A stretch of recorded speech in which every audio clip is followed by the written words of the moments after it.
ఇరుగు దిష్టి పొరుగు దిష్టి నీ దిష్టి నా దిష్టి గాలి దిష్టి గట్ట దిష్టి నిన్ను చూసిన నా అందరి దిష్టి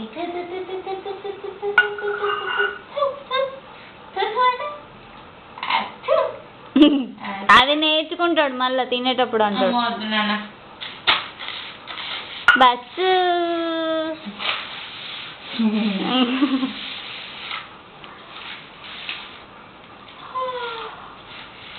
సరే